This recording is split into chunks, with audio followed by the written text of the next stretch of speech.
Let's fight. Let's fight, ladies and gentlemen. Welcome in the ring, wherever you guys are joining us from, at home here in Guyana, in the Caribbean, or further afield, in the diaspora around the world.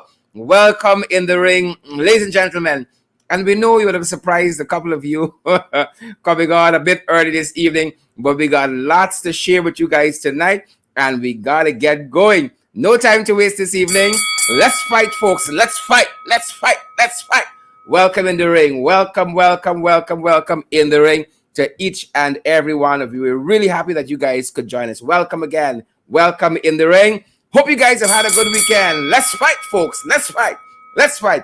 Good to have all of you with us, wherever you guys are joining us from this evening. We are ready to go. You know what you got to do when you come into the ring this evening. It's Pashway Monday, and we got quite a few folks who are going to be dropping by. So privileged to have all of you with us tonight, wherever you guys are joining us from. And again, lots of information to share with you guys, and we want to get going. So, guys, you know you got to share the live stream. Share the live stream, guys, and let's get going. Abiola, Washington, and St. Romaine Adams, Vanessa Callender, Denise, good to see you there, Shondell Ward, all the usual suspects, Ernest Elliott and Monica, Harry, is it Gaius Griffith and Diane Fordyce. Fantastic, folks. Great to have all of you with us this evening, guys. Welcome in the ring. It's Pashway Monday, guys, and I hope that you guys come on board. You guys share the live stream, whether you're joining us on Twitter, the Prattville 2 of social media, the Bel Air of social media, or you're joining us from YouTube, the suburbs of social media, or you guys are in the ghetto. Guys, you know we like Facebook. We love Facebook. That's where we got our start. That's where we dominate Facebook, and we love to be here, guys. Love to be with you. Paul D'Angelo and Denise London Welchman, Donette Joseph and Delon Crawford, Martin Richmond, Wills Felix, Simone, good to see you there. Simone, Wills Felix, good to see you. Michelle McKay and Ariel Abrams, Wendy Stevens, Ann Chester, Lily McGarrell, Shondell Ward, Marilyn E. Thomas. Fantastic, folks. Guys, as you come on board, share the live stream. Gail Allicock from New Jersey. We see also Yvette Jerrick from Connecticut. Marlon Thomas. Again, Wendell Harry from the UK. Stacey Wade, and Edward Wade. The in-law, Stacey Wade, Edward Wade. Alexis Arthur from Wakenham. Philip Bunbury. Margaret Nelson. Good to see you, Margaret. All you fantastic folks. Share the live stream as you come on board. Chanel Smith Daniels, we in the ghetto. Good to see you, Chanel. Loud and proud, up front, ringside. Chanel, great to have you, and all the other folks. Melissa McFarlane, great to have you as well. Melissa McFarlane, great to have you in the ring. All you beautiful folks across the world this evening, welcome in the ring. And folks, you know, we would have it no other way. We'd have it no other way. Let's get going, folks. Let's get going. We're ready. We don't know about you guys, but we are ready at our end. Ready at our end. Ready. we have a nice vibe up in here, folks. Nice vibe at the back this side. Those folks joining us from Barbados. Russell Johnson and Sharon Griffith, Alexis Arthur, all you fantastic folks. Veronica, Welton Blue. Welton, thank you so much for your kindness today. Good to see you, Welton. Guys, lovely vibe at the back this side. Great to have all of you on board with us. Y'all like that, huh? Good vibes. Great to have all you fantastic folks joining us. And we're going to be mixing things up, you know. As we get to that other level, folks, we are going to be mixing things up for you. Anthony Richards and Myrna Monroe. Richard Fordyce says, wrong one. All you fantastic folks. Hazelyn King. all of you great folks, all you great people, welcome in the ring. And guys, as you come on board, share the live stream. Lots of information to get you, and I'm going to start very early this evening so that we can have enough time to have our guests and all of that. So folks, as you come on board, I don't want to mix things up later on. So guys, a very, very important part of our program, as you know by now, is our housekeeping, a tremendously important part. And we know that lots of you guys are still on the fence, and we really want you guys to come on board and partner with us and help to take us to that other level. Help to own a part of the program in that way. Folks, we got so much planned for you, but we can't do it for free. And that is why, we ain't going to these jagabats and ask them for nothing. We're not relying on them. You guys are the folks we are relying on to come on board and to partner with us so that we can take this to the next level, guys. We are on the cusp of taking this to the next level on your behalf. We cannot do it without you guys. Wherever you're joining us from, around the world, guys, you can play a part in what we're doing. And we have made several platforms available to you so that you guys can jump on board and help us to go to that other level financially, folks. Build out our program, improve our program, professionalize what we're doing here. Again, at the Cash App, it's the $ in the ring 592. At the Cash App, it's the $ in the ring 592. At PayPal, it's in the ring 592 at gmail.com. At PayPal, it's in the ring 592 at gmail.com. And at our local Cash App, this is the MMG, the GT&T platform. Our phone number there is 627-6963. Again, 627-6963. You guys have any challenges, you need some guidance, you have an information tip, you need information as well. You got videos, you got photographs of important issues and subject matters you want to share with us. You can contact us on that very number, that MMG number via WhatsApp, 627-6963. And at the MoneyGram platform, we are available there too. At the Western Union platform, we are available too, guys. Guys, come on board with us. Too many of you still on the fence. Come on board with us and help us to move forward. We depend on you. We need you guys as much as you guys need us. That being said, folks, I want to direct your attention back to the main program, folks. That is an important aspect of our program because we need you guys, again, to come on board. We need you guys to come on board and to partner with us so that we can do this in an even greater way, guys. In an even greater way. I am ready to get to the fight card. We got a very big night ahead of us. Lots of information to share, and we've got no time to lose. Again, all of you who are joining us, welcome in the ring. Joylyn Cook and all you other fantastic folks, welcome in the ring. Let's fight, guys.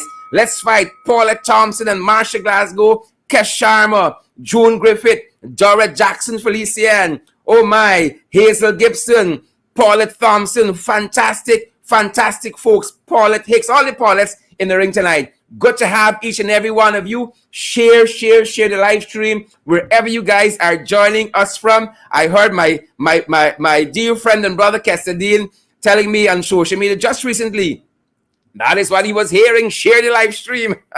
Guys, we set the agenda for the nation. So guys, let's get right to it. We ain't going to waste too much time at all. Share the live stream. We want to see those emojis. We want to see how you guys are feeling, where you are. We want to see those emojis and we want to see those shares. You might see also popping up a poll. You might see a poll somewhere in the comments there this evening. We want you to take that poll. Whatever the question is, answer honestly if that poll appears here. But again, folks, we want you guys to come on board with us and let's expand the program and let us move forward. Share the live stream. That is part of how we are going to grow as well as a program. We covet all of those shares. We stingy for them. We stingy for the emojis. We stingy for the share. Share to your page. Share it back to your profile. Share it to a group. Folks, share the live stream. We want that. That being said, folks, I am ready to head over to the fight card. Welcome in the ring, guys. Wherever you're joining us from, on Twitter, on Facebook, on YouTube, at home here in Guyana, around the world, around the Caribbean, wherever you guys are joining us from, Asia, Europe, Africa, Australia, North America, South America, Antarctica, Wherever in the world you guys are joining us from this evening, welcome in the ring. Welcome in the ring. And we trust that you guys have had a fantastic weekend like us, and you guys are fired up, ready to go, ready to fight. Guys, I'm ready to head to the fight card. That being said, folks, it's Pocatory. It is Pocatory. And you guys know every day in this country, something since this installed crew came in, August 2nd, 2020, since they came in, every day is one jumpy to the next, is one crisis to the next, folks. And we begin this evening with a bit of breaking news. Anil loses again. It is apparent. Anil ain't win nothing. Anil has not won anything, ladies and gentlemen, since he became AG. Since Anil became AG, he win nothing. Not a damn thing. It's something about that AG seat of recent. We got to haul out, pull out, scrub out with some spiritual vim.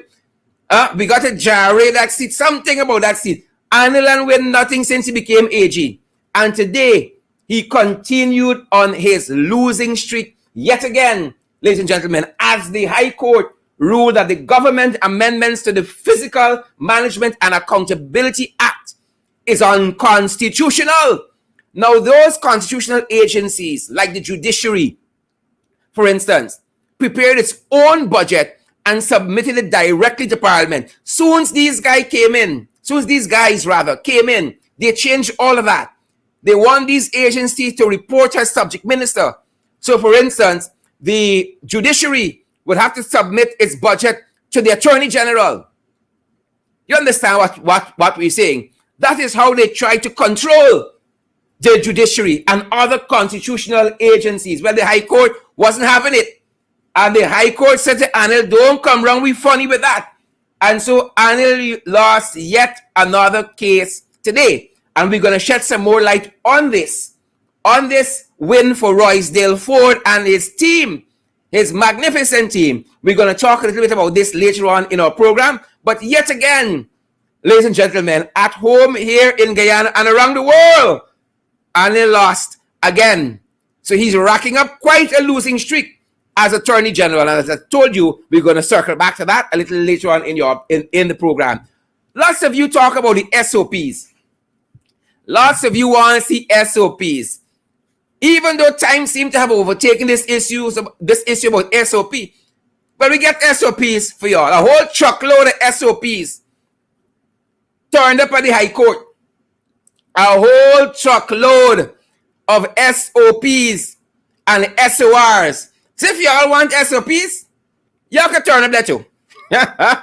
If you folks want to see SOPs, turn up at the High Court. And as you guys come on the live stream, share the live stream. Anthony Higgins Arjun, did you share the live stream? Brenda Braffett, did you share the live stream? Robin Narain, did you share the live stream? Is it Muriel Douglas? Good to have you on board this evening. Good to have you ringside. Share the live stream, folks. So if you guys want to see SOPs, the trenches, the crosses, always asking about SOPs. Always asking about SOPs. And I trust and I hope that the ringsiders have assembled in the trenches and y'all are dealing some real blows to these trenches. Don't spare them.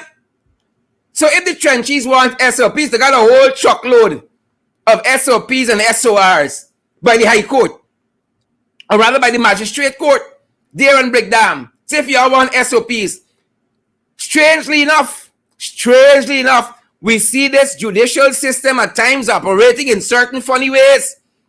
As we run SOPs, we see the judicial system operating in funny ways, ladies and gentlemen. Because instead of the installed Attorney General focus on the matters that should really be priority to him, we have seen how this installed administration has gone after people at GCOM, for instance. And that is not the only place. They've gone after Lowenfield. They've gone after Roxanne Myers. They've gone after Claremont Mingo. As a matter of fact, to the extent where they've now dismissed them from GCOM. And we know Anil doing too well in the court. So if these guys challenge Anil, you see how things might go, folks. Y'all sharing the live stream as you come on board. So they went after GCOM employee Enrique Levan. They went after Michelle Miller. They went after Carolyn Duncan, Dwight Hetzberger. They've gone after Denise Bob Cummins. Witch hunting. You know why? Because they want to bring in their own people who are partisan and not independent like these guys, so that they can continue to do the things that they were doing under a man like Gokul Budu and his ilks. But they've not only gone after GCOM staff. While y'all they're talking about SOP and who SOP and where SOP is, go by the High Court for the SOP. They've gone after others. They've gone after Valda Lawrence, for instance. And they've gone after Carol Joseph. And folks like Gavin Matthews, who has caused emotional distress to Charles Ramson. So while y'all are stuck on SOPs, the PPP have their field day. But you see, when you're hard bad, you won't win nothing in the courts. Somebody please tell Anil, when you're hard bad, you're not going to win anything in the courts. So those of you who've been asking for SOPs, they got a whole truckload. They got a whole truckload by the magistrate's court. Right? As a matter of fact, the magistrate seemed a little perplexed as to what she's going to do with all of these SOPs. Let me just try to gather some of the comments for you. She seemed just a little bit perplexed as to what she's supposed to do with all of these SOPs. And the magistrate was quite concerned as well about space. Quite concerned about space. And this is what the magistrate said. Chief Magistrate Anne McLennan. The magistrate says that they are trying to figure out where the boxes of documents are to be stored. This truckload of documents. They're trying to figure out that she said the magistrate court don't have the space to store them. But they got to do what they got to do there. And this case, because it is so much SOPs, y'all want SOPs go along by the magistrate court. So much material to go through. This case concerning these fraud charges, these trumped up fraud charges, has been adjourned to December 17th of 2021. So they're pushing on 2 years. Since they instituted these charges, they're pushing on 2 years. No convictions yet. No convictions yet. And they claim they got all the evidence. Well, they probably just went to the evidence store and come back with this truck.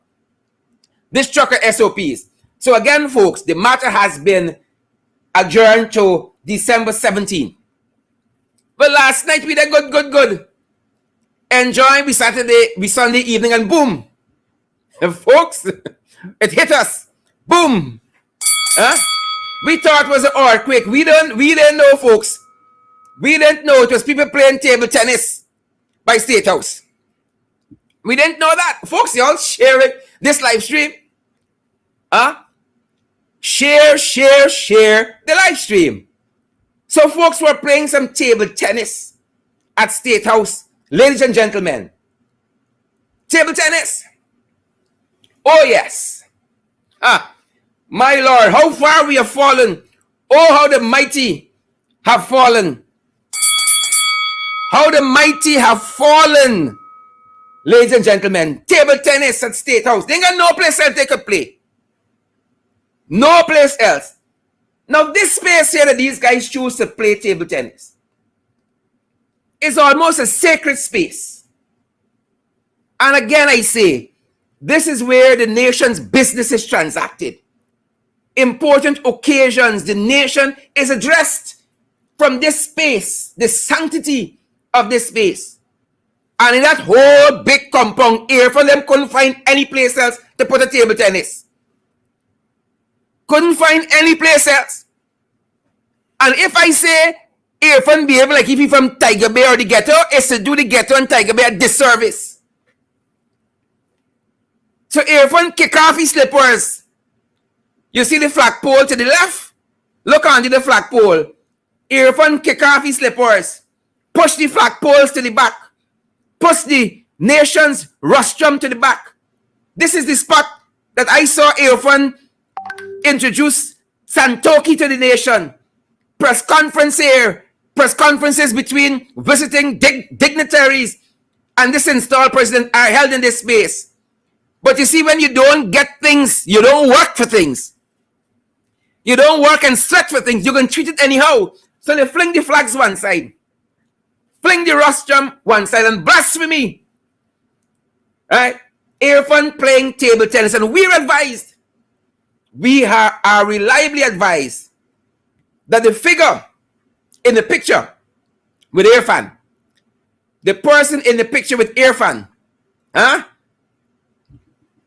is Clifton Bacchus. Clifton Bacchus from Sleep In. That is the person. And we reliably informed that Sharon was at this table tennis match as well. Now, Clifton Bacchus, in the recent past, received a stinging letter from the Private Sector Commission about all of the COVID infractions that Sleep In has been involved in. All of the big parties being held at Sleep In during the curfew hours. A stinging letter from the Private Sector Commission. And Clifton Bacchus has been arrested several times for breaching COVID protocols. And one wonders why. One wonders why.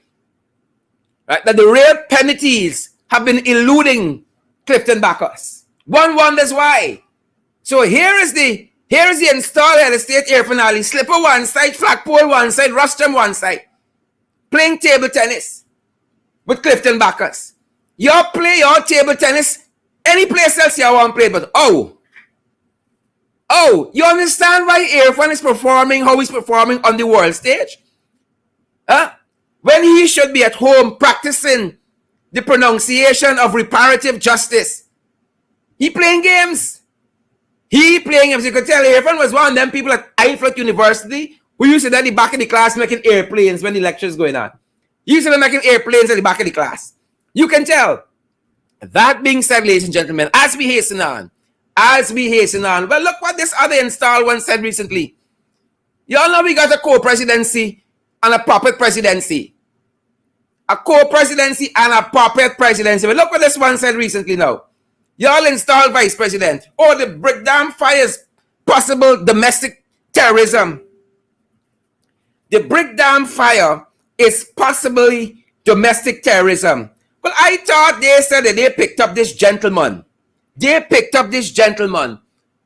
From he was doing some petty crime or larceny and took him to the breakdown prison. The man said he got vexed with them and burned the place down. And they had a statement, video statement. It was signed, sealed, and delivered. But now that people have been boring holes in that Kakameme story, they need something else. Folks, y'all sharing the live stream. They need something else. So they've now gone with possible domestic terrorism. That is the limb they're jumping on. Possible domestic terrorism. Ladies and gentlemen, that is where they are. And just today as we were on that, there was an important consultation that lots of you didn't know about because they didn't want you to know about it. So while this puppet presidency was in full swing, there was a consultation on the updating of Guyana's nationally determined contribution, right, to the UN Climate Change Committee, a very important body at the UN. And we're going to be touching a little bit about this and how they're trying to hoodwink this nation. So while they're not telling you to come to the consultation, these are the distractions that they're throwing there. Domestic terrorism. Nonsense. Domestic terrorism where they said they had the statement, a video statement. They said they find the lighter, the wire and the sponge. And it was a signed, sealed, and delivered confession. According to them, now they're shifting again from the stupid story. Folks who are not familiar with our vernacular, we say stupid. We say stupid. Right to the point. Stupid story. If you ever heard one, that is a stupid story. And while they're talking about domestic terrorism, well, on the East Bank, you all know it's purgatory every day these guys are in.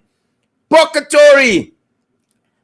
Over the weekend on the East Bank, as we've been seeing quite recently, quite a number of vehicles are just bursting into flames. Mysteriously and miraculously. Mysteriously and miraculously. So I don't know if they're going to count this here. This truck that went up in flames on the East Bank over the weekend. They might want to chalk this up to domestic terrorism. Because apparently when fires cannot be explained, or they don't want to reveal the real intellectual authors, the architects, they go to domestic terrorism. That being said, ladies and gentlemen, moving on. Well, Donald appear. Donald come back. I'm going to ask one of my guests perhaps, where has Donald been? Donald is now very concerned about multinational corporations, big businesses from overseas, influencing our parliamentary democracy. He said he's very, very concerned about this proportional representation aspect of our democracy, where 5,000 votes equals to a seat. He said he's very concerned that these big corporations can have an impact because of their money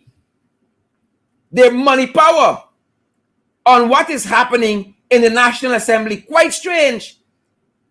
Quite strange.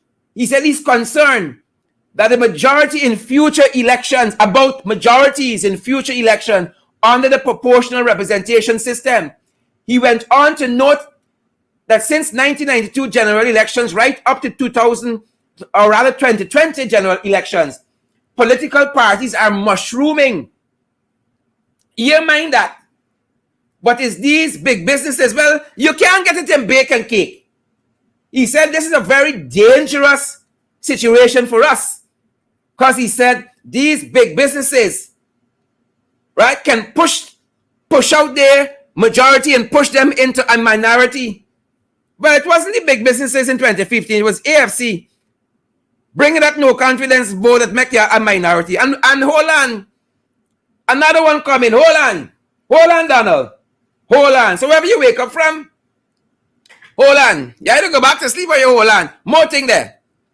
That being said, ladies and gentlemen, well, them guys globe-trotting. Them boys globe-trotting. Them boys globe-trotting. Gail, Onage, Mark Phillips. God knows who's acting prime minister currently. It's a public secret. A national secret. Nobody knows who's acting prime minister. But them folks globe-trotting. They're out there in New York calling pastors, wanting to come to congregations to speak. But a lot of pastors, a lot of religious leaders are taking exception to this. Folks, you all are sharing the live stream. A lot of folks want to know, for instance, why the people don't want to come and sit through a service. They just want to come in, walk from the door to the altar, or whatever is the holy area in that religious organization, talk for 50 minutes and gone. And folks are very concerned about that, and that is part of the reason lots of religious organizations have been closing their doors to this installed crew, because they don't seem to have the level of respect that is due to these organizations. As the good book says, many shall say, Lord, Lord. Many, and I know why they're spending long in these organizations, you know. When you live in how some of them live in, and you're involved in the level of corruption that some of them are involved in, you ain't going to want to spend too much time in a religious organization. At least you start confessing your sins loud when the cameras roll in. But that's what I want. That is what I want. So I can bring y'all in the ring. That being said, folks, I tell y'all they're globe-trotting. They are globe-trotting. So while they set in New York, oh, Polari Joe, Sleepy Joe in Serbia. Sleepy Joe in Serbia. Now he gone so far to sleep. That's expensive sleeping taxpayers. So here is Sleepy Joe at the 60th anniversary of the non-aligned movement in Serbia. And what is he doing? The man sleeping. He is sleeping. Folks, my guests are in the studio waiting for us to get through. So I'm hastening on there. Sleepy Joe gone tilt to Serbia. Sleeping on taxpayers' money. You know what I think? Joe should stay right there. Polari Joe, Sleepy Joe, he should stay right there. Folks, y'all are sharing this live stream. Y'all are hesitant about partnering. Y'all want to share the live stream. Y'all just come for free things. Share the live stream wherever you guys are joining us from. Sleepy Joe, stay right there. Do us a favor, Sleepy Joe. Stay right where you're there. Stay right where you're there. Folks, is this scanner cursed? This scanner Cherry Jagan International Airport. Or somebody titivating with the scanner. Somebody fiddling with the scanner. They installed the scanner. Brand new scanner according to them just 5 months ago. Airtel was there at the cost of $290 million. 5 months now, the scanner working. The scanner working. People are asking like the bishop and bless the scanner properly. The bishop was there. And all this man claim he's a pope and a prophet and all that. He didn't see this thing coming. He didn't see the fire. He didn't see Anil going to lose this case. He didn't see this scanner going to stop working. Like this man's a false prophet. Like Edgel is a false prophet. That is the question that is being asked. Is Edgel a false prophet? All of these pocketory that be setting the PPP, and he didn't see nothing to kind of sidestep and to ward it off. Or God will answer this man prayer. Or instead of blessing this scanner like Edgel, curse this scanner so things can get detected. Want us to wonder? Something is not right here, ladies and gentlemen. Something is not right. Something is not right. And this is just part of signs of the times. Signs of the times. It's pocketory. It's confusion powder. And if y'all don't believe this, folks, you better share the live stream this evening. Look what happened in this country. I tell you all, since August 2nd, 2020, all hell break loose. All hell break loose. Prisoners, they out. So a prison officer apparently has implemented his own prison program. Whoever he feel he want to let out and carry to visit the family, apparently once the price is right, whatever is the price, cash or kind, cash or cattle or chattel, once the price is right, he can help you out. Prisoners, they out. So he was spotted apparently taking a female prisoner to see her relatives. Taking a female prisoner to see her relatives. Just recently, folks, I don't know if y'all can remember, but there was a prisoner who accused a prison guard, a prison officer, of taking a lot of money to release him early. There's a lot of things happening in that prison, you know. Jaglio want to talk about domestic terrorism. No. Them boys got big business happening there. Domestic terrorism. Huh? Don't put it past a prisoner to pay somebody to burn down the station. A man paid for his early release. He said he paid lots of money, hundreds of thousands. And now here is a prison officer being accused of having your own program. This is Prisoners Day Out. Once you talk to you and you talk to you the right way, he can give you a visit by your uncle. Give you a visit by the sweet man. Give you a visit by the sweet woman. Once you deal with you right. Martin Carter said, there's not country we got, you know. It's a civilized plantation. Uncle Gordon, big Uncle Gordon, who says, it's life on the dam. Prisoners Day Out. Signs of the times. Yeah, it gets better. It gets better. This man get fed up. The fella get fed up. Recently, a man was arrested for calling the Rose Hall mayor. The Rose Hall mayor, like he got his luck. He called him a waste man. That's what he called him, a waste man. And it is said that a PPP meeting was just wrapping up in Region 6. According to police report on Sunday, we had a big weekend. Police report says the meeting had just wrapped up at the Hampshire Civic Center. Yep. Attending the meeting with Minister of Local Government, Nigel Jamlala. Y'all know anyway, Nigel, there's confusion. And various councillors were also there from Kilcoy, Hampshire and Rose Hall Town, NDC, the Neighborhood Democratic Council. Police said after the meeting, the mayor and the suspect were in the Civic Clinic Center compound when a heated argument erupted over the cleaning of Williamsburg Street quarantine. The man fed up on them. The man fed up of them. So a heated argument erupted. And according to the police report, the suspect became annoyed and started to abuse the mayor, allegedly, calling him a waste man. You see, the man identified the people properly. It's a set of waste. It's a set of waste. Right? And this man, like he's watched in the ring. The man understands, let's fight. Because according to the report, the man dealt him a cuff to his neck. According to the report, the man dealt him a cuff to the neck. So the man, like he understands, let's fight. And the man wasn't having it. So the man has identified the PPP correctly. He said this is a waste man. That characterizes the whole PPP government as a waste government. Starting from Irfan Ali right down. Right? Table tennis champion Irfan Ali. Waste. Whole pack of waste.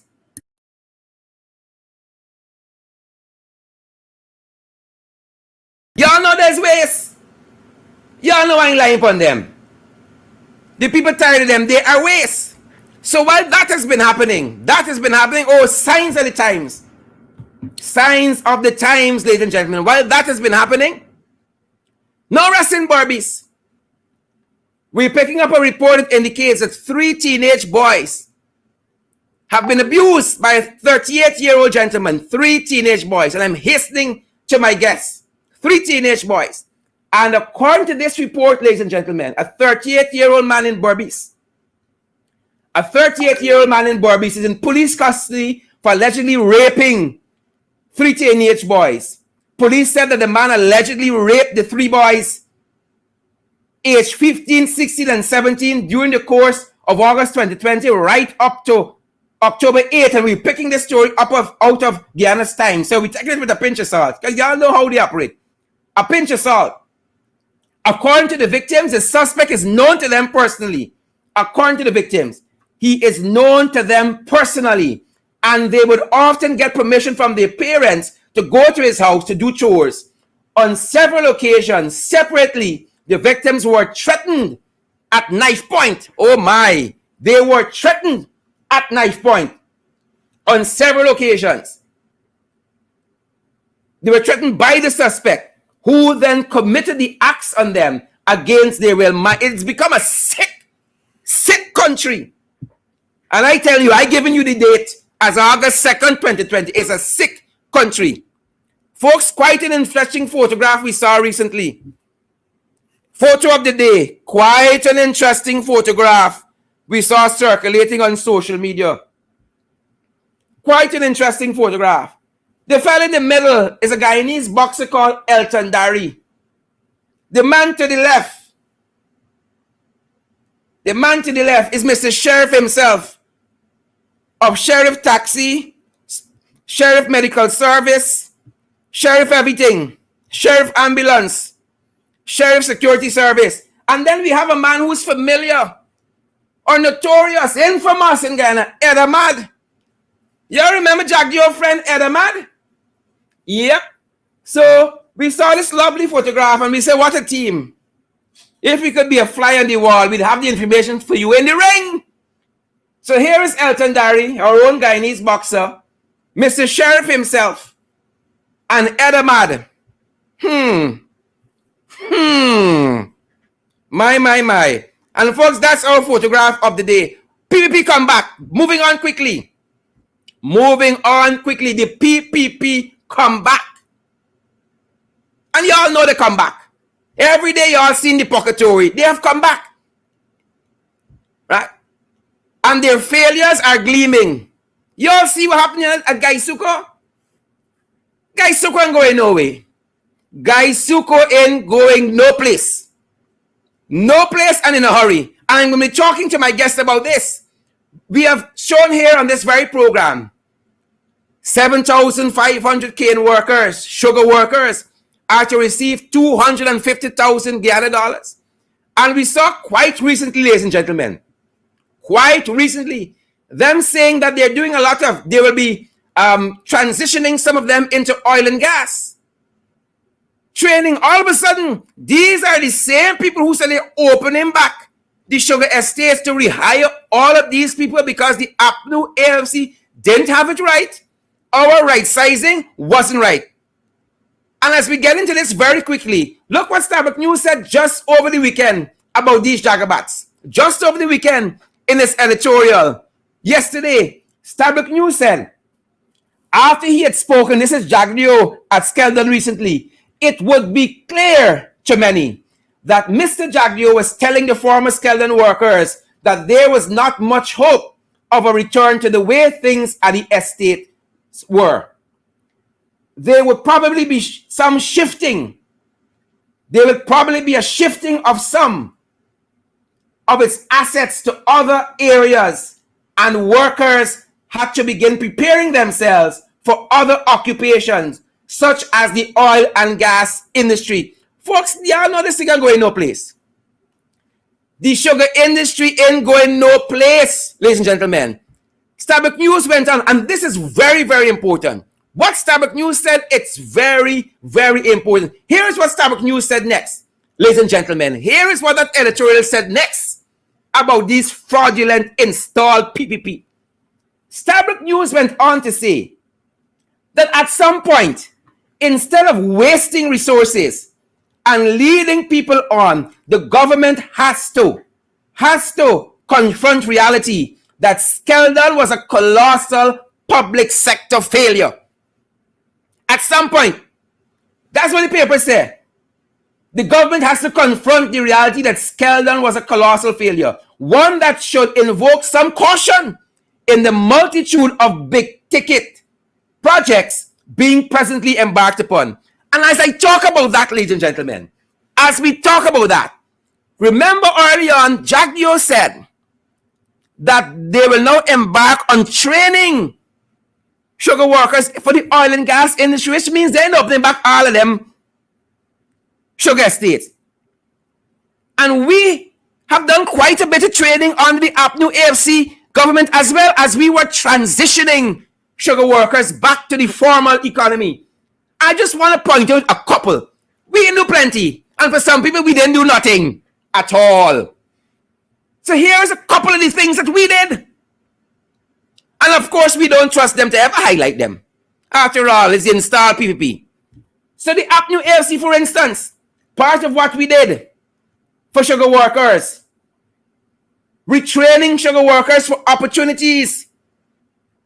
Sugar workers and young people from Berbice were part of an inaugural batch for industry skills training enhancement program. It was called InStep, in which, again, workers from the sugar industry were trained in basic welding, fabrication, electrical work, and refrigeration. Let me give you all a couple more before I bring my guest on. On the APNU AFC,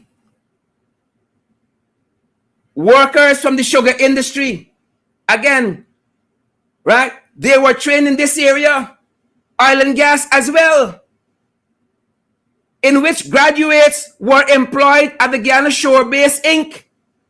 But don't trust them to tell you all of that. What else did APNU AFC did in transitioning workers back to the formal economy? Ministry of Health wholesaler reintegration workshop for sugar workers. Right? Training them in medical, clerical, and for administrative jobs. Medical, clerical, and administrative. Well, Jack, you ain't talking about oil and gas. This is just some of what the APNU AFC did for sugar workers. And now they make the promise they can't fulfill. A whole set of promises they can't fulfill about reopening the sugar estates, lying to sugar workers, and now they come and get them a big 250,000. As though that is the big plaster for the sore of the unfulfilled promises. And this is just some of what we did.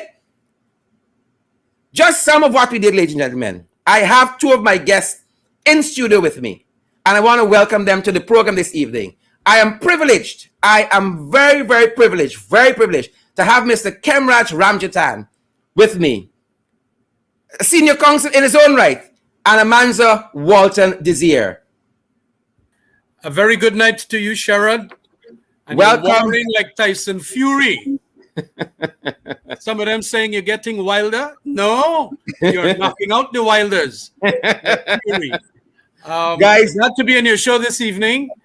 And I understand we have some subjects that you're going to tell us about so that we can give our comments.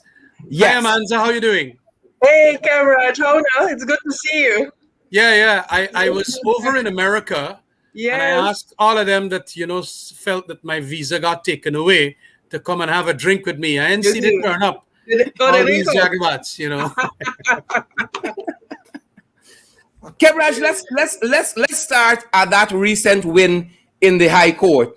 I don't know if it's something about the AG office, and Khemraj, you might help us here because I know you're a very staunch Hindu, and Amanza, we might need you too, as you're a strong Christian. We might need everybody. Like there's something about this AG office, and it'll seem to not have won anything since he turned AG.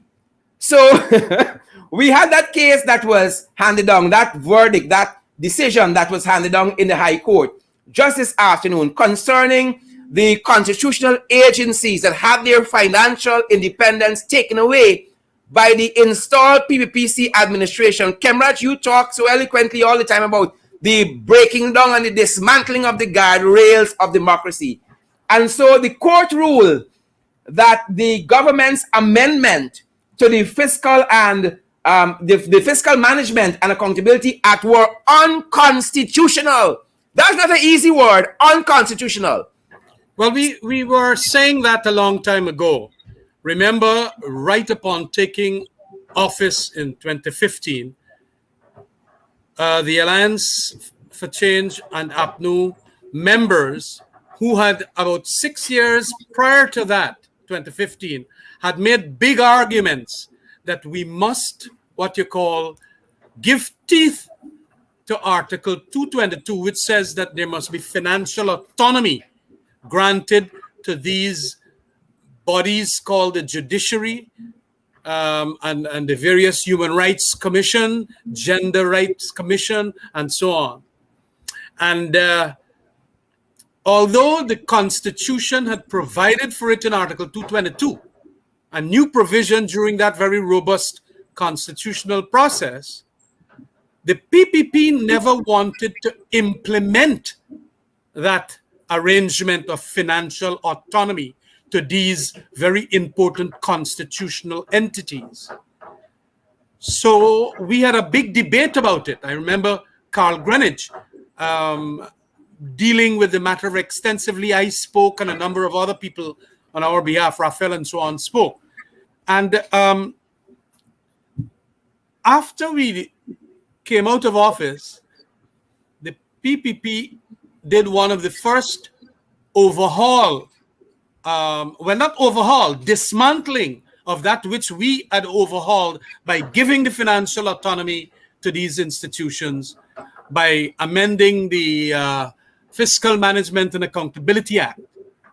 And what they did was to dismantle that, so that now, once again, like pre-2015 coalition days, they would now have all these constitutional entities be returned to what is called government department status or budget agency status, whereby the control as to the allocation to be given to them would be in the Minister of Finance's hand, Ashni Singh.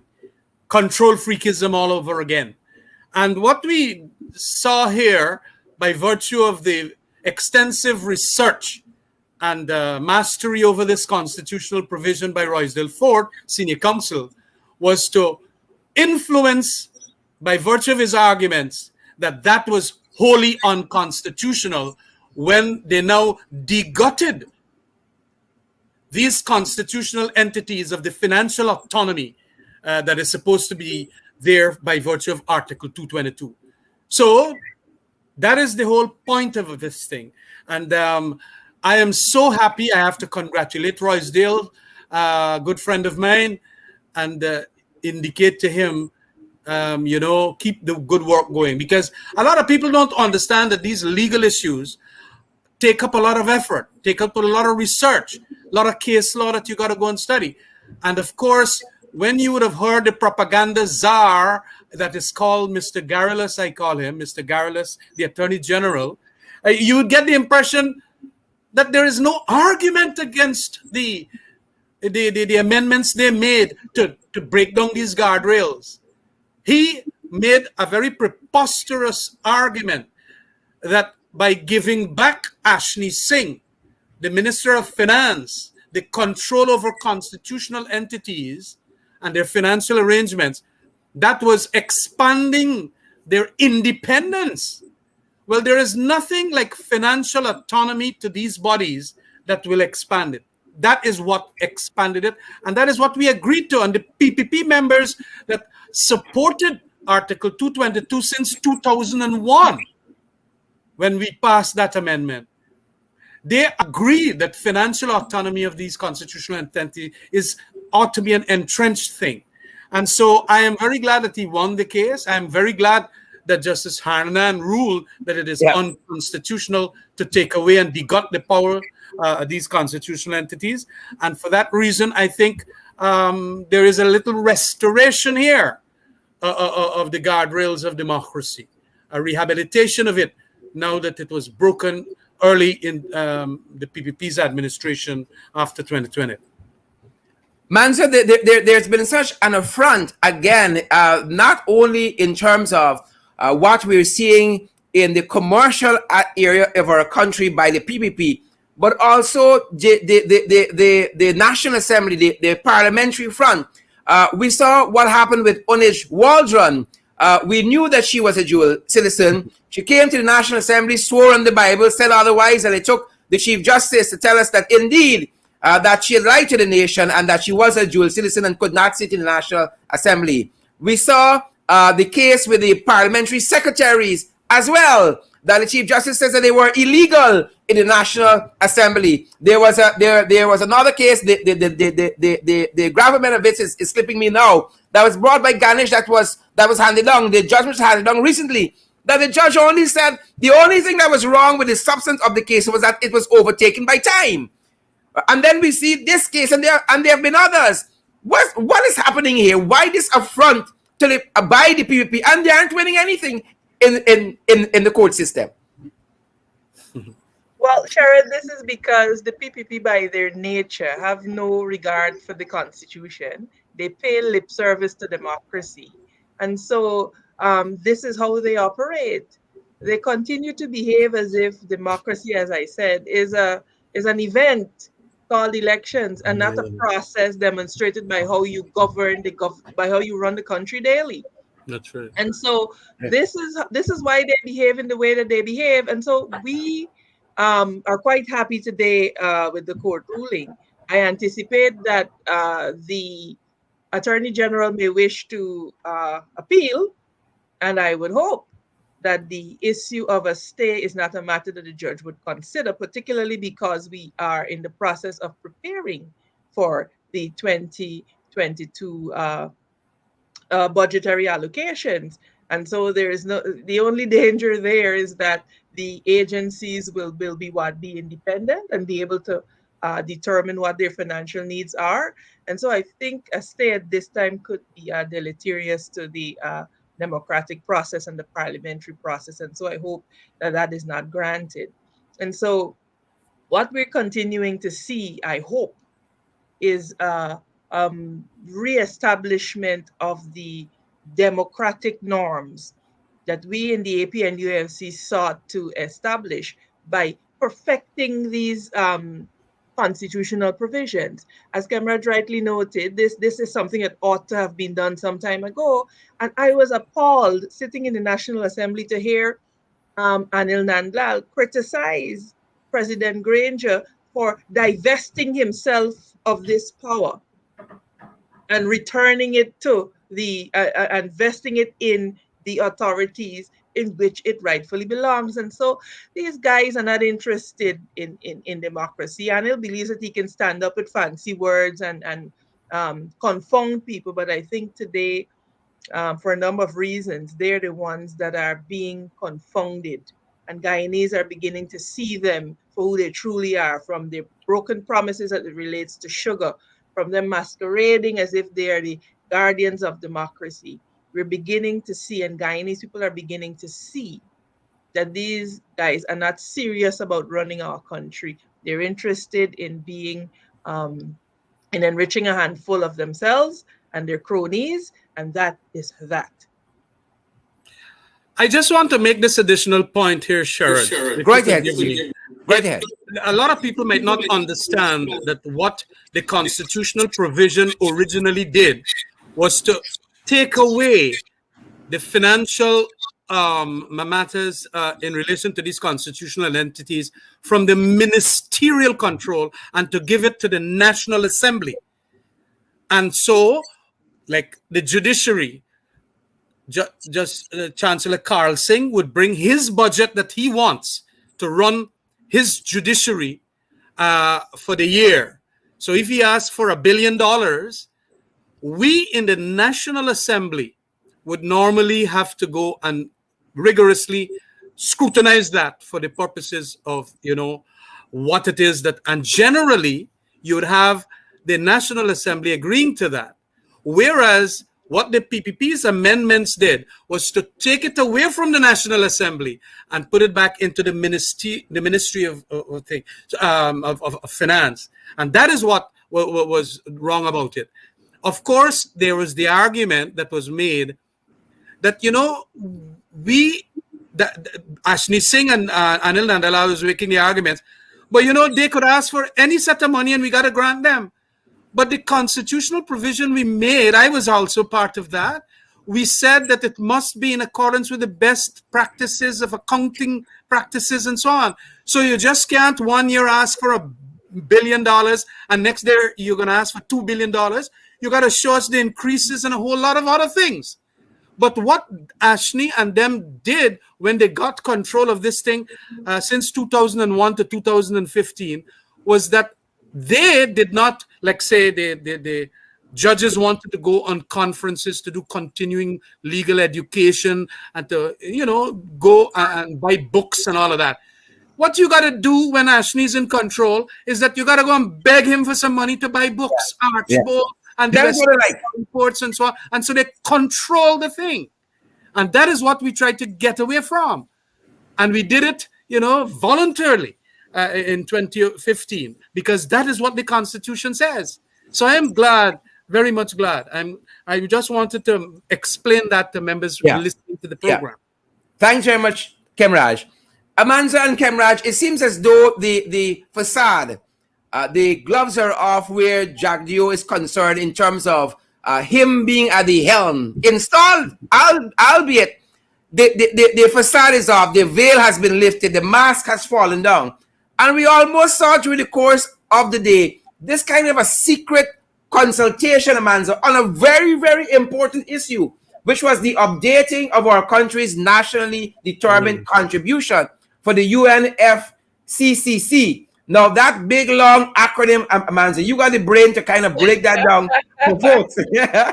But it's a very, very important convention at the United Nations that deals with climate change.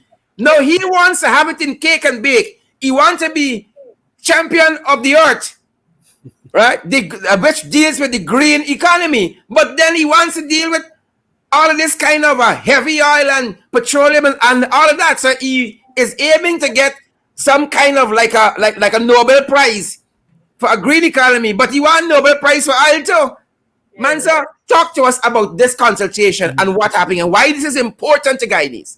Right. So, in a nutshell, Sherrod, the UN Convention on Climate Change, UNFCCC, is really a milestone convention as it relates to the global roadmap for climate change interventions. So, on Thursday last, now let me back up. Now, in accordance with the convention, countries are expected to make certain presentations after widespread consultations. And so one of the issues that came up was the question of our NDCs, our nationally determined contributions. In other words, how will Guyana contribute simply to the fight against climate change? And so you'll recall that in 2016, we submitted a very ambitious NCC that was developed after widespread consultation. We committed to do certain things by 2013 to reduce our, carbon emissions, etc. by 2030. Barry Jagdeo in last Sunday's Stabrook News called our plan too ambitious and impractical. He had a lot of words to say that suggested that we had not put much thought into what was presented. All evidence to the contrary, because this was a document that was in fact prepared by civil society. There were over 20 something civil society organizations participating in this process. And so there was widespread consultation. Now, we at the Office of the Opposition received an invitation from the Department of Energy to a consultation workshop for the revision of the nationally determined contributions.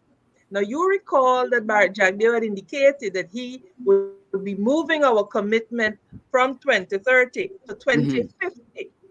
So, in Uh-huh. essence, what he would have done, yes, is halved our commitment. Okay, Mm-hmm. that is what Yeah. he would have done. So today, now such an important Unilaterally. shift. Yeah, this is Jagdeo's plan. So such an important shift ought to be done in consultation with the people of Guyana. Article Parliament. 149J of the Constitution mandates a consultative process. Article 13 of the Constitution mandates a consultative process. Such a shift in policy is expected to at least be attended to in the National Assembly and deliberated upon and passed as the will of the Guyanese people. This didn't happen.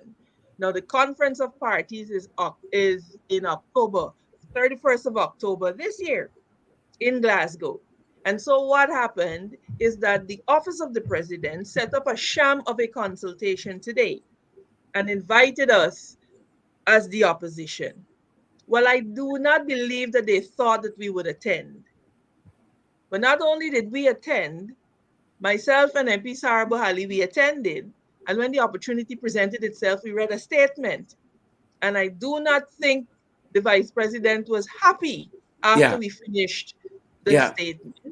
because, we read our statement. We indicated that this was a sham of a consultation.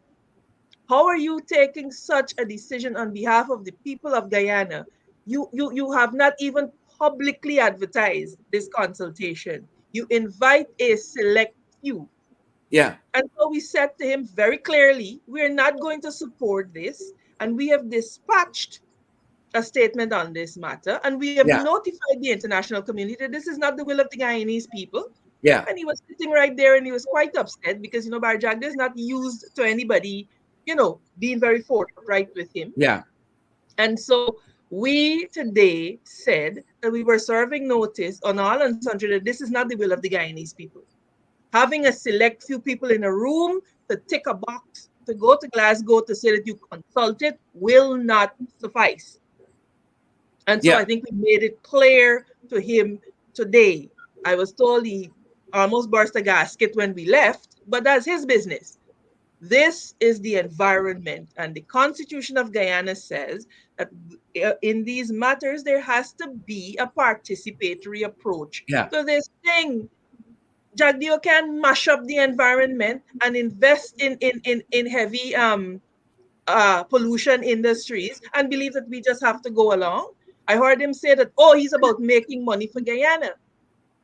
And you see, it's unfortunate that that is his mindset when it comes to the environment, because the aim of all of these conventions is to preserve the environment, not make money by Yeah. allowing, Yeah. for example, Exxon to flare um, with very loose requirements and causing irreparable harm to the environment. Once And money pay, all is well and good.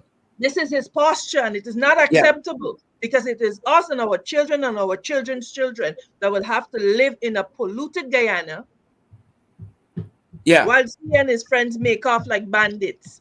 And that is not acceptable. And I'm urging all Guyanese to pay attention to this thing with the environment. Yeah. We're taking it for granted because the effects are not immediately apparent, Yeah. but they will be in very short order. And Well we said. therefore have to pay attention. So we just read him the riot act today. He wasn't happy, Well but he said. just had to sit there and listen. Well said. And I want to talk a little bit too about his contributions, negative as they are, to the sugar industry. But before I get there, folks, stay with us. Stay with us this evening. Share the live stream. One of the things that stood out to me in the statement that you guys gave at that sham of a consultation, as you said, Khemraj, is very important because this issue of the environment impacts your grandson and his children, Manza's sons and their children. We can make all the money in the world if we aren't around and they aren't around to enjoy it. What sense it makes? That's total confunction nonsense. So the impact on the future generation, Khemraj, you would always talk about the natural patrimony and leaving something for future generations. International environmental law tells us this. He's not only lying. He's not only lying about the pollution aspect about his economic infrastructure that he has in his mind. He's also lying about the prosperity of it. You remember, this was the same guy that says we're going to have tremendous prosperity with the sugar industry. Oh, yeah. With a brand new Skeldon estate. Yeah. It turned out that it did not even bring in the prosperity because, and then it also is going to be the same case in my view here.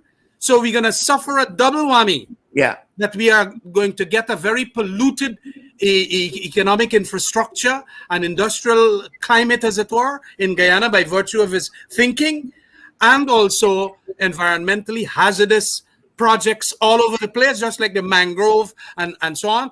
Yeah. 1 year, you pass the law to amend the Forest Act that you can't cut mangrove, and then take away the important person, Vince Adams, from the EPA, gone and get your people to cut down all the mangrove. Yeah. And we are not going to see any profits, you think, from that shoreline and so on. So it is a double whammy we are getting when you deal with a fella like Jack Deo. He obviously seemed not to appreciate that, as Donald Ramotar is talking, and you mention it, that these big businesses are going to take away the prosperity from us. And grant it onto themselves and leave a polluted thing. Just like that mining thing that left a big pond there with cyanide. Yeah. Where is all the gold from that? Yeah. You understand? Oh my. Oh my. Oh my. What has happened to all that? Khemraj. So it is important to understand that it is fake news. Bharat Jagdeo understands from Russia, wheresoever he learned the bloody thing, that this thing, fake news, is good for a certain constituency. You fool them. As he used to tell me, you could shaft them with BS. And once you do that, they feel good. There's a kind of a satisfactory feeling that, yes, we're going to do all of these things. We're going to bring 20 hotels to the country. We're going to do all... Look, they were 22 years there. Yes. And all of us too poor to afford a room in the 20 hotels. Yeah, well, that is the whole point. So the prosperity will not be enjoyed by my grandson. The prosperity will not be enjoyed by Amanza's sons and the daughters and children. No, we have to be careful. And, you know, I have to always mention this thing back to you. He has fooled this entire country, all the press people, the East Indians in the Berbice and Essequibo areas and his constituency. When he's running as a vice president, the Constitution prohibits it. The conventions of the Constitution that come into play when you do not have a specific provision prohibit it. All the countries that have 2-term limits or term limits for that matter, you are not supposed to be there. But this chap is in our face and serving a third term. And the reparative president is not repairing himself on these issues. And he is having, quite frankly, orgasms about it rather than dealing with the organisms that is going to arise as a dangerous, deleterious organisms that will arise as a result of that kind of politics. But here we have it. A lot of people, even I talked to some Starbuck News journalists and so, why are you not writing about these things? But why you don't bring more arguments and debates on these things? Well, Khemraj, we set the national agenda here, so we're going to continue to talk about it, and maybe they're going to pick up on it. That being said, Khemraj, you talked about people who are being fooled, and let's talk a little bit about the sugar industry. And viewers around the world, I crave your indulgence for a few minutes as we get into this topic, just very briefly, about the sugar industry and where we are. The APNU AFC tried to deal with this in a very conscionable way. Not only were we right-sizing the sugar industry to where the sugar industry can operate on an international basis, right-size it to fit that, but also dealing with sugar workers in a conscionable way. And I was outlining several programs that the APNU AFC outlined and engaged sugar workers on in this transition to another stage and phase of their lives. Jack, you're only talking about oil and gas, and we know 15,000 sugar workers ain't going in oil and gas.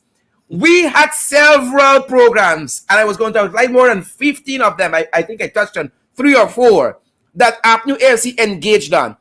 Today, what Jagdio is really telling this country that sugar is dead. We knew that. We knew the thing was not going to go back ever to its glory days of sugar, and we were going to manage it at the level where it really is. He gone and fool up the whole set of people in Region 6, as you say, he so away them, as you say in your own style. Now we're coming back now to doling out billions of money, throwing it down this black hole. Khemraj, is sugar dead, or this thing got some life in it yet? What is happening? Amanza, Khemraj. In the state of affairs that the PPP would like to have it, it is going to kill the sector, plus it's going to drag down other sectors because we are going to divert money to it when it is a black hole. It is not going to get right. To get it right, we did the perfect thing, right-size it. Skeldon Estate, take the lands there, do other things, even if it is rice or the other 4 Ps that we had in mind. Plantain, peppers, prawns, and something else. And allocate lands, train the people in that area. Because you see the next generation of sugar workers too, the 18-year-olds of today, they don't want to go cut cane. Them girls too don't want to get up 4 o'clock in the morning to go cook food, breakfast, rice, and whatever to give their husbands to go on that. It is difficult. So the labor force in our kind of soil types, because it's very difficult to get mechanization there, it will mean that all of that will be negatives and deficits for that sugar industry. So it is not going any place. So it was the correct thing that we did. And of course, all the monies that the European Union had given since 2010, over 111 million euros, Bharat Jagdeo never put into those estates or factories to rehabilitate them. He used to put it in the treasury to make sure that his reserves look good. And, the European Union chastised him for that. He did not put it to rehabilitate Albion or rehabilitate Enmore or rehabilitate all these other industry estates and factories. So there it is, bad management on his part. And so we are not going to improve on this sugar sector, but of recent times too, well, not of recent times, let me just make mention that when we did what we did, right-size the industry, we paid off severance payments to the 5,000 workers that were terminated. And a lot of these workers, quite frankly, some of them went back to the industry when there was no need for some sugar, cane cutting and so on, and all manner of other things they start doing. And to go and double dip from the treasury to now pay them a second severance pay, I think he's going to regret that he said that that thing is a severance pay that he's paying them again. Because it shows a very discriminatory way, because they are his supporters, that he is now going to give them that money. But his supporters of recent times too, Sharon, has been showing tremendous disaffection and resentment in relation to how they are governing this country. Yeah. The Yeah. COVID, the Yeah. flood relief, Yeah. the COVID relief, so many things. And so, literally, as out of a dictator's handbook, this fella gone and said, I'm going to bribe you with a 250 million, 250,000 Guyana dollars. That is madness. For their failure. Yeah, for their For their failure, failure. and then a discriminatory thing. Because look, Yeah. about 2000, as we have done an analysis, Amanza and so on, we did something about how many public servants have been severed. Yeah. If you are only going to give severed sugar workers, then you are discriminating against the severed Yeah. public servants. I can feel a court case coming on that Anil is going to lose. I Yes. can feel a court case coming on. So And- it is wholly atrocious, the manner of their governance now. It is Yeah. literally to buy the votes. Yeah. And to buy the, by virtue of the disaffection now, to placate all of that by money. And money Yeah. going in. I want to know what is his legal authority to go and get back and double pay sugar workers severance payments. How could Yeah. he do that? It will be a violation of the Fiscal Management Act. It will be violation of certain discriminatory provisions of the Constitution. So many things. Yeah. I hope that Anil Nandalal advise him properly that he just can't do that. Yeah. Policy that is also discriminatory or against the laws of the country, because it's money from our treasury. And then he would have to come to Parliament. We will have to make big speeches on that issue when he come to Parliament for that money. And but apart from that too, Zulfikar Mustafa, Minister of Agriculture, 2 weeks ago went and said that he will have to come back for the next 4 months' monies to yeah. save and so for You the want surviving Saisuko. 1.6 billion you want. Yeah. Yeah. So they Yeah. don't spend about 12 billion or 14 billion 14 plus. 14 and now you billion are dollars. 1.6 more. And they're gonna pour more Yeah. because In the black hole. yeah. So In the it black is hole. not right. It is absolutely not right. Amanza talking about the broken promises as we come to program time. Talking about the broken promises. A fellow from Region 6 called me just the other day. He said, Duncan, they promise us that Skeldon going to produce a certain amount of electricity and we can get cheap electricity. Khemraj know the villages there good, but I think the man said he promised us from 48 to Crabwood Creek. We can get cheap electricity. He said today, like today, they're still paying the same rates. As a matter of fact, Jagyo said recently that they were trying to woo private investors for the electricity component of Skeldon. And none of them can produce electricity cheaply there. As a matter of fact, he said twice the current cost. So it's a pack of lies and a litany of broken promises. But what do we expect from the PPP? Amanza. We can't expect anything better. It is my hope, though, that the supporters, Jagdio's supporters, muster up the courage to vote in a manner that reflects this disenchantment that they're feeling at the moment. Yeah. That is important. Makes no sense complaining that he's lying to you if you're not going to do anything about it when you have the power to do something about it. Yeah. In Jagdio's own words, he said if Skeldon doesn't work, sugar is dead. Well, Skeldon didn't work. So the logical conclusion of that is what he said. Full stop. Full He stop. Yeah. insists on fooling the people. He insists on being dishonest. And so, and he has this way of being able to whip up his supporters to make it seem as if we are anti-sugar or Indo-Guyanese who are, predominantly employed in the industry. He is able to whip up these sentiments, all the while deceiving his people. Yeah. He continues to deceive the people. And let me point out, Sherrod, this habit that they have of giving lump sums, it is a simple way of getting the money back into the private sector. That is all that it will do. Yeah. Because they can just go and spend the money on this and on consumerism. Whereas the emphasis has to be on ensuring that the standard of living of your people are lifted. And you do that by improving their earning capacity. You do that by ensuring that instead of, you give a one-off grant at the end of the year, you grant salary increases so that they are on a continuous basis earning more and able to afford a certain Yeah. lifestyle. I am an economist, but some simple things that you can figure out for yourself. And so, as Guyanese, we have to wean ourselves away from this for now mentality. Yes, I Yeah. collect a 50 in my hand, but the 50 in your hand, if they had granted a 10% salary increase over the year, for example, you would come away with more, and you would be your income would be increasing. And Yeah. so this is the kind of conversations we have to begin to have with our people, lest they become susceptible to a handout type Yeah. system and become dependent on handouts. We deserve more.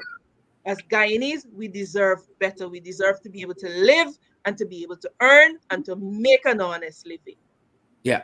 Well, guys, I want to thank you guys for being here. You talk about disenchantment. I like a refrain that I've been hearing. I ain't getting too excited, but I like it. For instance, them wrong dealing the people with the farmers cash grant, the flood cash grant to the farmers in 6. I heard some women saying, y'all wait till the election come. Y'all wait. When they put the market vendors off of the roadside there in Rosignol recently in 5, them vendors say, y'all wait till the election. And then the same refrain we heard in Region 2 with these vendors there by charity that the wrong dealing, wait till the election come. I ain't Only getting Regina excited. too. Anna Only Regina, Regina too, I yeah. ain't getting excited, but I like the refrain. Well, Khemraj, I will Amanza. wait and see. I will be cautiously optimistic, and I will That's why wait I'm and telling you, I ain't see. getting excited, but I like what I'm hearing. Khemraj Yes, Ramjattan, leader of the Alliance for Change, Member of Parliament, and Amanza Walton-Desir, the one and only Member of Parliament. Thank you guys for being in the ring this evening. Thank you very much, thank you for Sharon. having us, Sharon. Thanks for Have a stopping good by. rest of the evening. Take care. Goodbye. Fantastic. Guys, love having you here. And that's our program. That's our program, guys, this evening. Again, so much more information on the fight card for you guys this evening. Wanted to walk you through some of the other programs that APNU AFC implemented to cushion the workers in the sugar industry as we transition. Jack, you them come down doing the same thing, and yet they cussed me out. Just last year was the election. Just last year, they cussed me out. We know what we're doing. We're killing the sugar industry, and what they come and doing. It is the reality. Sugar is not fetching what it used to fetch on the world market. And hard choices and decisions got to be made. But this is the price of leadership. And that being said, folks, I want to thank you guys for being in the arena this evening and for being ringside. Thanks for joining us, folks. It was great having each and every one of you as we go, as you go. Remember to social distance, wear your mask, sanitize, practice all the COVID-19 protocols that are there for your health and your safety, that of your friends, family, and loved ones. Thank you guys for joining us. If you're a regular in the ring, by now, I'm going to stick around a little bit and give some people a shout out. Folks like Lester Williams and Keith Daniels and Janet Jackson, Felician and Rima Chattergoon. Even though Rima sometimes is a little, what do you call it? Huh? Rima. All right, Rima, watch yourself. Right? Rima, watch yourself. Right? You might be a trenchy, but you could conduct yourself properly. It might be difficult for you to appreciate that. Right? But strive for something higher, Rima.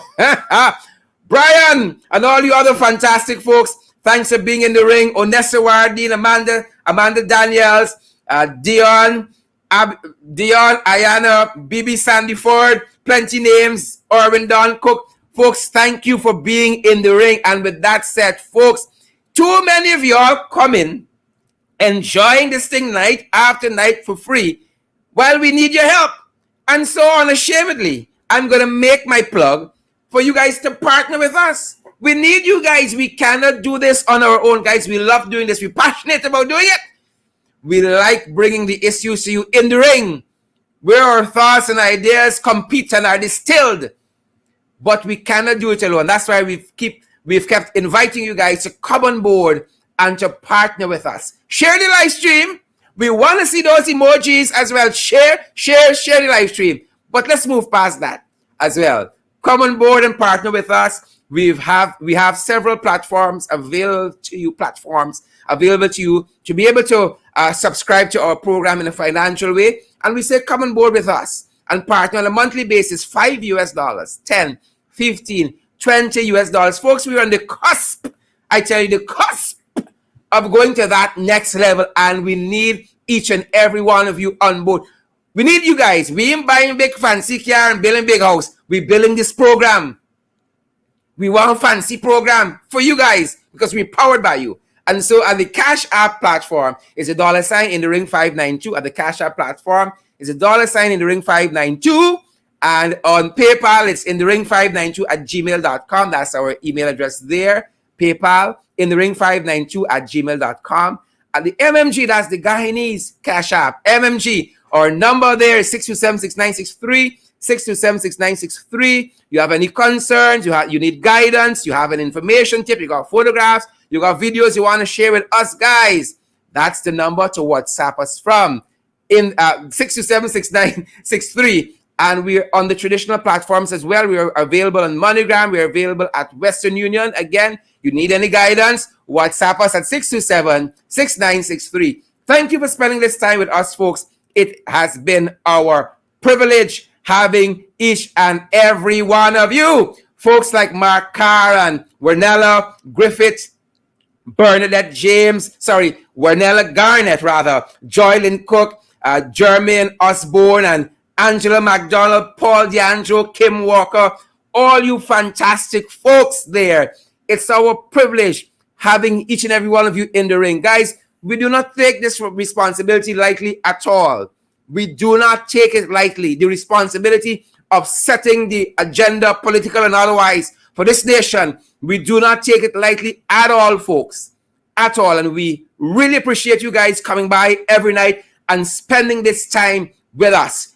As we go share the live stream, we want to see those emojis. Share the live stream, guys. It's very important that we expand our program in this way, as well as you guys coming on board and partnering with us. Rita Singh, good to see you out there. I hope you delivered some punches this evening. Rita Singh, Candy, Nilene, Inderjeet, good night to you, and to Marky, and to Paulette Graves, and to Paula Jones, and to Yolanda, to Valda Robinson. Thank you guys for coming into the arena this evening. And Denny's London Welchman, good to see you guys as well. Trust you guys had a great weekend. And as we get into this new week, guys, rise to the challenges. Fight the challenges. Don't let them overwhelm and consume you. You have what it takes to surmount them, and not only to live, but to thrive. And that is our hope and our prayer for you guys. Thank you for coming in the ring, each and every one of you. We treasure you, folks. You are valuable to us. Gaius Griffith, Abigail Oteline Passad, Amanda Daniels, Father Mike, Precious Favor, Yana Chester Best, all of you folks. Good to see each and every one of you. Thanks for coming by. JG on YouTube. JG, good to see you there. All you fantastic folks. Thanks for joining us this evening. That's our program time, folks. As you go off to other places, and to other shows, do be safe, guys. Do be safe. Thanks for joining us. Let's fight. See you guys tomorrow night. Have a great time, guys. Stay safe. Stay safe.